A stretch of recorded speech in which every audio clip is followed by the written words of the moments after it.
Ô, gente boa de Deus, vocês estão bem? Tô legal também.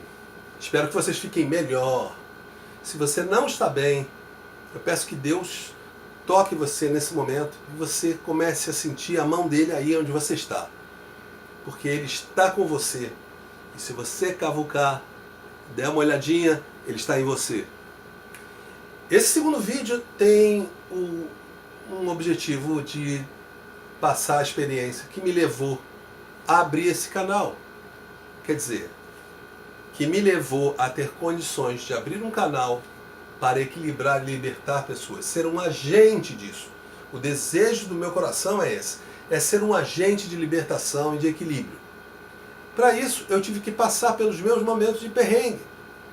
Tive que vivenciar muitas coisas que foram difíceis para entender, foram difíceis para aceitar, foram difíceis para lidar com algumas coisas porque simplesmente tiraram o meu chão. Mas eu quis a verdade e isso eu fiz junto com Deus muito seriamente. Quem me conhece sabe da minha integridade, sabe que eu sou uma pessoa honesta com Deus, sabe, quer dizer, saber que eu sou honesto com Deus é mais assim uma suposição, porque ninguém conhece o que vai no íntimo de cada um. Mas as pessoas veem na minha forma de conduzir a vida, tudo, veem que eu sou um cara que não leva Deus na brincadeira. Nunca levei. Então, dentro desse contexto todo, eu vou resumir para vocês que eu fui parte de algumas igrejas, fui parte tanto de igrejas tradicionais quanto de igrejas pentecostais e neopentecostais. Em todas elas eu tive liderança. Eu tive a oportunidade de liderar jovens, liderar grupos de música, grupos de arte, e isso me deixou muito próximo, me deixava muito próximo da liderança daquela igreja, daquela comunidade. E estando próximo, você ganha confiança da pessoa. E quando você ganha confiança, ela começa a abrir certas coisas que não abre para todo mundo. Nessas horas, você começa a perceber que tem coisa que não está muito certa. Mas eu tinha meus questionamentos desde pequeno, desde garoto. Eu fui criado dentro de igreja. E certas perguntas eram assim, cara, isso é uma pergunta muito séria, porque se a resposta não for o padrão do que eu estou ouvindo, caramba, eu acho que eu vou ficar confuso espiritualmente falando. Então eu tinha muito medo.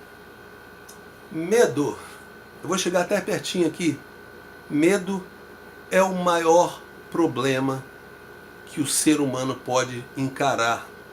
O medo, ele te trava, o medo te para, o medo tem consequências muito sérias. Então, vamos prestar atenção sobre medo. Você tem medo? Você tem medo de encarar uma contestação daquilo que você sempre ouviu pelas igrejas e ouvir com boa vontade e tirar um tempo para refletir naquilo de forma individual, sincera com Deus? Você tem medo da resposta que você pode encontrar? Confesso para vocês, eu tinha muito medo. Sério mesmo. Cagaço total. Porque meu medo era como é que isso ia ficar frente à minha vida eterna. Porque esse é o grande ponto dos cristãos. Eu preciso viver aqui uma vida que prepare para a vida que eu vou viver depois. E aí você vai encontrar duas vertentes. Uma vertente que fica colocando para você que se você não estiver andando na linha ali com Deus, vai chegar na hora da sua morte e ele vai dizer, ó, lado esquerdo para você, tá? Você não tinha parte comigo não, para lá. E outros que dizem o seguinte, olha, Deus olha para a pessoa e fala assim, eu não vejo você, eu vejo o sangue do meu filho sobre você. Então, lado direito para você, entra aqui e usufrua da eternidade junto comigo. Eu acredito nisso. Eu acredito na segunda hipótese, que a graça de Deus me salvou para a vida eterna. Aí a pessoa começa a pensar, são coisas que eu vou tocar nesses assuntos mais para frente, né? Outro dia, uma de minhas irmãs chegou para mim e falou assim, cara, deve ser muito chato viver eternamente com Deus. Deve ser um negócio, sei lá. Já imaginou você ficar o tempo todo lá com o anjo, cantando louvor? Aí eu falei para ela assim, pô, eu já tinha vivido meus 10 anos ali sozinhos com Deus para descobrir muita verdade. E eu falei para ela assim, quem disse que o céu é um lugar chato? Quem disse que no céu, ou no paraíso, ou na eternidade, como você preferir chamar, vai ser um lugar desse jeito, assim, que vai ficar todo mundo de joelho, cantando e prostrado ali, ah, Senhor, louvado seja o teu nome, aleluia, assim, não vou dizer nem 24 horas por dia, porque não tem dia lá, é eternidade, né? Então, o tempo todo. Quem disse que para você? Quem disse que é assim? Só se sabe que vai ser muito melhor, mas muito melhor do que os dias que a gente vive aqui. Isso já é bom demais. Então, voltando à minha história. Eu tinha medo e eu fui encarar algumas coisas. A primeira coisa que me incomodava demais. Como pode serem todos cristãos, dizerem que todos dizerem que tem Jesus dentro deles, morando neles, o Espírito de Deus morando neles, usarem a mesma Bíblia e divergirem, às vezes, ao ponto de sair no tapa, porque isso já aconteceu e continua acontecendo. Se não sai literalmente no tapa, sai no tapa verbal. Então, eu não entendia isso. Como pode? A Bíblia é uma Bíblia, é o mesmo Espírito, e um diz que ouviu do Espírito Santo assim, outro diz que ouviu do Espírito Santo assado, outro diz que foi para cima, outro diz que foi para baixo, outro diz assim.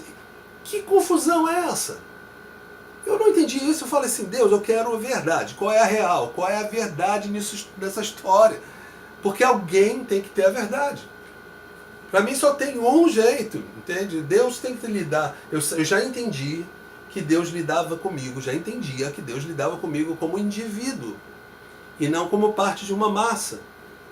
E mesmo entendendo isso, eu não entendia como as pessoas ficavam nessa flutuação de um acredita nisso, outro acredita naquilo, outro interpreta assim, outro interpreta assado, um fez a teologia assim, o outro fez assado, o outro fez assim assado, e teologia para todo lado, gente que estudou para todo lado, e essas pessoas se juntarem, se você botar elas numa mesa e eles forem pegar alguns temas, eles vão divergir.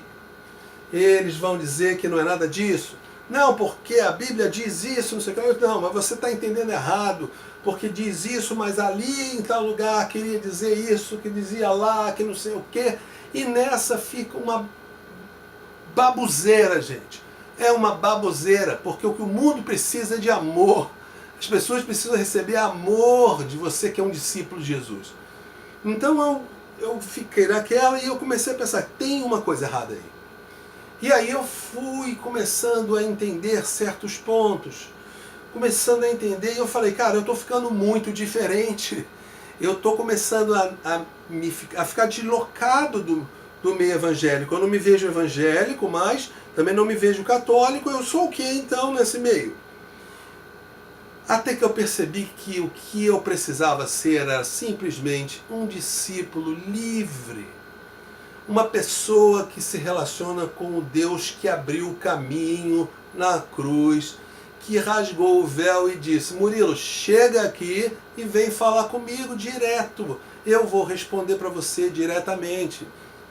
Não há mais intermediários, não há mais o sumo sacerdote, os sacerdotes, não existem mais escalas de variação espiritual para chegar até Deus. Venha, Murilo, venha, fale direto comigo, eu vou falar direto contigo. Eu entendi que Deus tratava a gente enquanto indivíduos e nos fazia aprender com a vida. Mas isso de uma maneira leve. Mas quando eu comecei a perceber alguns pontos, E esses pontos têm a ver com palavra de Deus.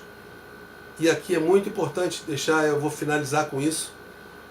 Tem a ver com o que Deus fala. O que Deus fala? Onde estão as palavras de Deus? Onde Deus, o que Deus usa? Onde Deus está para falar?